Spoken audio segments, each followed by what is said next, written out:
John Elia का शेर भी है कि कर लिया था मैंने कैदे तरके इश्क, तुमने फिर बाहें गले में डाल ली। सर ये जरदारी साहब कहते हैं, बल्कि मशवरा दे रहे होते हैं शहबाज शरीफ साहब को पिछले दिनों आयन की गोल्डन जुबली व तकरीब के दौरान, कि आप डायलॉग की तरफ बढ़े।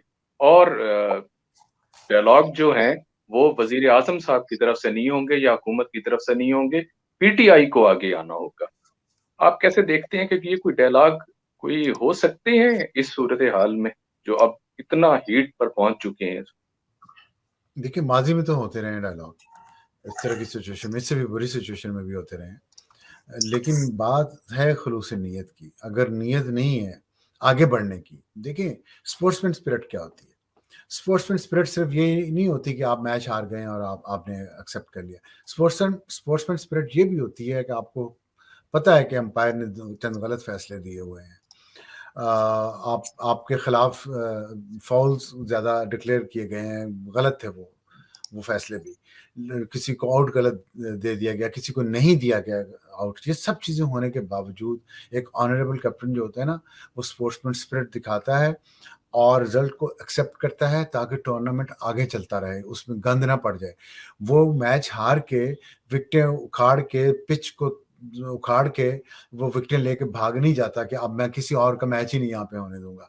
इसका मतलब है कि आपकी वो स्पिरिट नहीं है टूर्नामेंट में शिरकत की, जिसमें हार जीत दोनों शामिल हैं। आप सिर्फ जीतना चाहते हैं, आप सिर्फ इक़्तिदार में रहना चाहते हैं। अगर आपको वोट ऑफ नो कॉन्फिडेंस के जरिए निकाला जाएगा तो आप उस फैसले को एक्सेप्ट नहीं करेंगे। ये स्पोर्ट्समैन स्पिरिट नहीं है। और आप, ये तो मैंने अभी बीच की बात की है ना, 1 साल पुरानी। और जहाँ तक मुज़ाकरात का ताल्लुक है, इमरान खान साहब आज तक आप मुझे बता दें कब मुज़ाकरात के लिए संजीदा थे? 2013 का इलेक्शन हारा है जब उन्होंने, तो नवाज शरीफ वज़ीर-ए-आज़म होने के बावजूद उनके घर चले गए और जाके, बल्कि हॉस्पिटल पहले गए हैं। जब वो ज़ख्मी थे उन्होंने अपनी मुहिम रोकी और फिर इलेक्शन जीतने के फ़ौरन बाद वो हॉस्पिटल गए उनकी आदत के लिए, और वहाँ पे जो नारे लगे नवाज शरीफ के खिलाफ, वो शायद आपको पता है या नहीं पता, वो पता कर लीजिएगा।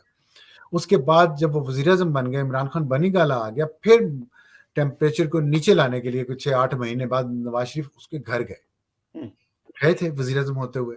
कोई उन्होंने अपनी मूंछ ऊँची नहीं रखी, कुछ उन्होंने, वो गए घर और फिर एक हमें लगा कि मुल्क आगे की तरफ बढ़ेगा।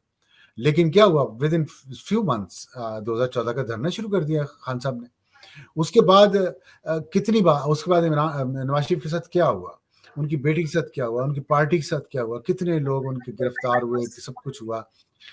जैसे आपने कहा मीडिया की भी बात की, मीडिया पे भी अटैक हुआ। उसके बावजूद क्या ये नो कॉन्फिडेंस मोशन के बाद डिसाइड नहीं हो गया था फॉरेन इलेक्शन में जाने का?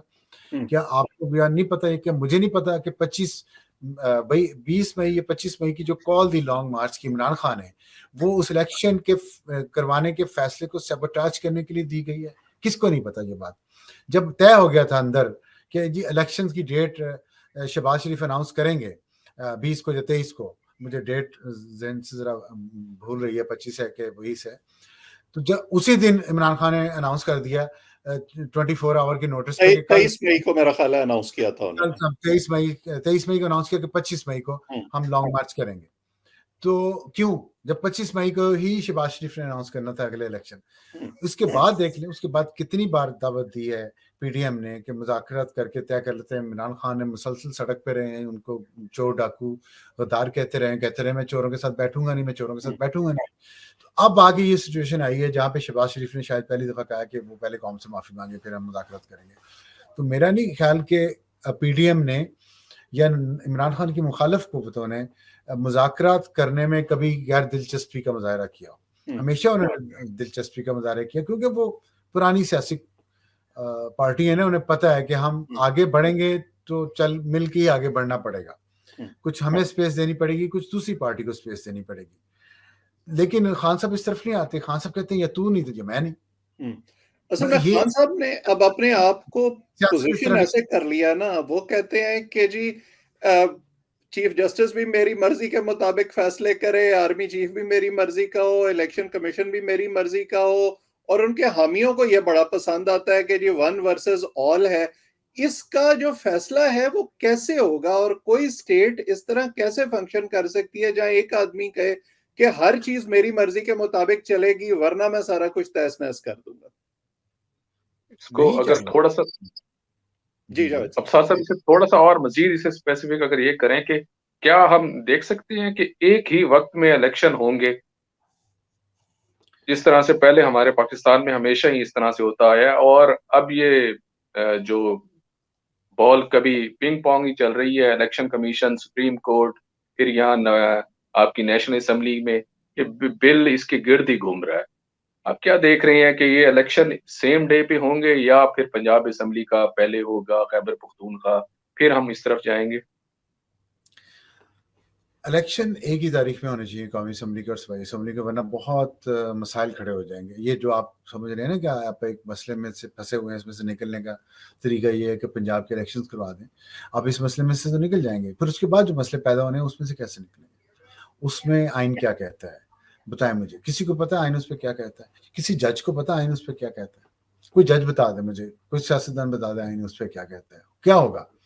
होगा ये कि आपने पंजाब के इंतखाबात करवा दिए, वहां एक हुकूमत आ गई, जो भी आ गई, 2 महीने बाद कौमी असम्बली भी डिसॉल्व करनी है, सिंध की असम्बली भी डिसॉल्व करनी है, बलूचिस्तान की असम्बली भी डिसॉल्व करनी है इलेक्शंस के लिए। अब पंजाब में एक मुंतखब हुकूमत बैठी है, लेकिन इलेक्शन के लिए आइन में लिखा है कि गैर जानबदार हुकूमतों के निगरानी में होंगे। आप मुझे बताएं पंजाब में गैर जानबदार हुकूमत होगी उस वक्त? अगर नहीं होगी तो कैसे आएगी? अगर एक बैठी हुई मुंतखब हुकूमत को डिसॉल्व करके केयर टेकर हुकूमत लाई, तो वो जो डिसॉल्व कर दिया हुकूमत, 5 साल का मैंडेट लेके आई थी, उसको आप 2 महीने बाद साइड पे कैसे कर सकते हैं? ये इन सवालों के जवाब कहीं आइन में है? किसी जज के पास है? नहीं है ना। फिर क्या होगा?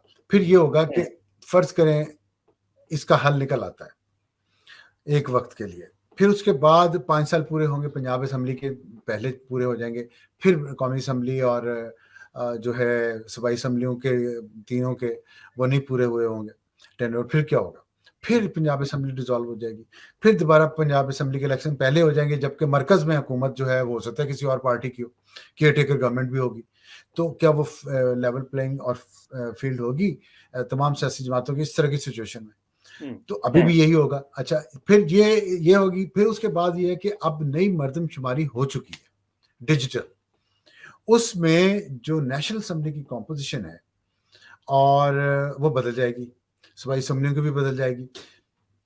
नेशनल असेंबली में पंजाब की सीटें पता नहीं कम होती हैं, ज्यादा होती हैं, और सूबों की भी ऊपर नीचे होनी है।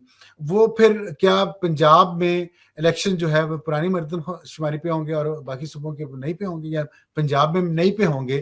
तो जो डिफरेंस आ जाएगा उसका सीटों में, उसका जिम्मेदार कौन होगा? कि पंजाब असेंबली की तो कम सीटें थी, लेकिन कौमी असेंबली की बढ़ जाएंगी या कम हो जाएंगी, जो भी होगा सिचुएशन। तो ये, और फिर उसमें से जो नुमाइंदे जो गए हुए हैं सूबाई असेंबलियों के, वो 3 सूबों के, वो अलग मर्दमशुमारी पे गए, पंजाब के अलग मर्दमशुमारी के गए। इसका एनएफसी अवार्ड पे कोई फर्क पड़ेगा हिस्से में कि नहीं पड़ेगा? इस पे सोचा किसी ने? किसी ने सोचा इस बात पे कि अगर इस तरह का सिनेरियो बन जाए कि अलग पंजाब में हुकूमत और दूसरी जगहों पे अलग हुकूमत और अलग अलग इलेक्शन हुए हैं अलग मर्दमशुमारी की बुनियाद पे, जिससे सीटों का नंबर जो है वो बदल चुका है, उसका असर एनएफसी अवार्ड की तकसीम पे क्या पड़ेगा? ये बड़ी अहम बात है। ये किसी ने सोचा? ये जजेस ने क्यों नहीं सोचा? तो एक ये कोई, और फिर ये मुझे बताएं, एक तो ये कि 90 दिन में तो अभी भी नहीं हो रहे वायलेशन, तो जो वायलेशन है वो ऑलरेडी हो चुकी है। उसका क्या उसका वो आपने रास्ता निकाल लिया, तो ये क्यों नहीं निकाल सकते कि एक ही दिन इलेक्शन? मैं ये नहीं कहता अक्टूबर में हो, अगस्त में करवा लें, सितंबर में करवा लें, जुलाई में करवा लें, एक दिन की मैं तो बात कर रहा हूँ ना। और ये निगोशिएशन से होगा। निगोशिएशन में इमरान खान सब चोरों से डाकुओं से करना नहीं चाहते। फिर इधर है, हम बंद गली में है ना। और फिर दूसरी बात, आइन की खिलाफ वर्जी है 90 दिन। आइन में ये भी तो है ना कि 60 दिन में इलेक्शन करवाने हैं, बाई इलेक्शन, जहां पे अराकीन मुस्ताफी हो जाए। 90 अराकीन पीटीआई के मुस्ताफी हुए, वो 60 दिन पूरे नहीं हुए अभी तक। उस पर लाहौर हाई कोर्ट ने स्टे ऑर्डर दिया हुआ, क्यों? वो आइन की खिलाफ वर्जी नहीं हो रही। वहां 60 दिन में 90 कौमी असम्बली की सीटों पे इंतखाबात होने थे, वो नहीं हो पाए, एलएचसी का स्टे है। ये आइन की खिलाफ वर्जी नहीं हो चुकी 60 दिन की।